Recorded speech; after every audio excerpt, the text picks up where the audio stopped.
Hi guys! Ako pa rin po ang lingkod niyong kaibigan sa Ernay Dingding. Hello po! Ayun, ang inyong pong lingkod na Sir Ernay Dingding ay nasa Maribeles, Bataan. Ayun, inimbitahan ako ng aking kaibigan na si Gretchen na sumama sa outing ng kanyang pamilya para mag-swimming dito sa Maribeles, Bataan. So, hindi pa naman ako nakakapunta ng Maribeles, Bataan. So, sige, sama ako. At syempre, dahil libre, bakit hindi ako sasama, di ba? Syempre, sama na, biruin mo, mga kalakwatsa ka na. Tapos libre lang, di ba? Talagang sasama talaga ako. Ako pa, ilakwatsyerong kaibigan yata to, si Erna. So, nandito po ako sa isa sa mga matataas na bato dito po sa Maribeles, Bataan. So, napapansin ko nga po dito sa Maribeles, Bataan, napakaganda po ng tanawin. Para ka pong, para ka na sa ibang bansa. Mapapansin ko may lambak, parang katulad nito. May mga matataas na parte ng lupa, tapos napapagitnaan naman yung mga kapatagan. So halos parang lambak, tapos may mga unti-unting mga kabundukan dito po sa Maribeles, Bataan. At mula dito nga po sa akin natatayo ako, ang ganda ng view. Pakita ko sa inyo Ayan nandito ako sa Maribeles, Bataan upang sumama sa aking kaibigan si Gretchen para mag-swimming.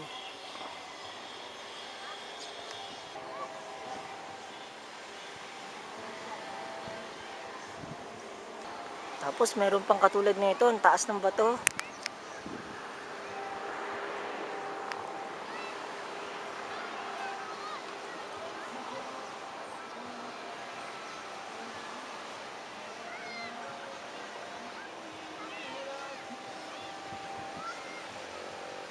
At syempre, isang beach. Ayan yun po kami swimming. So, ayun nga po, medyo nagdadalawang isip po ako kung magsiswimming ako.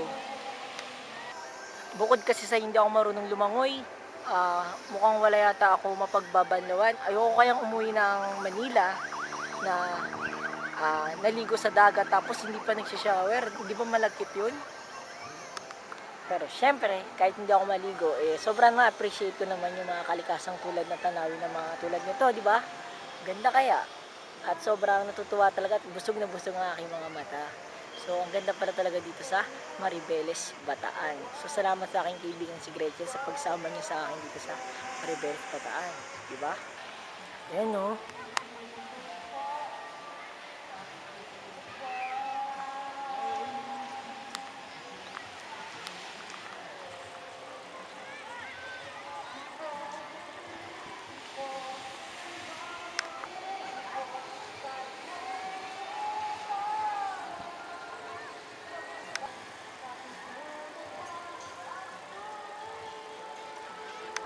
At syempre, ako nga po pala Sir Ernay Dingding.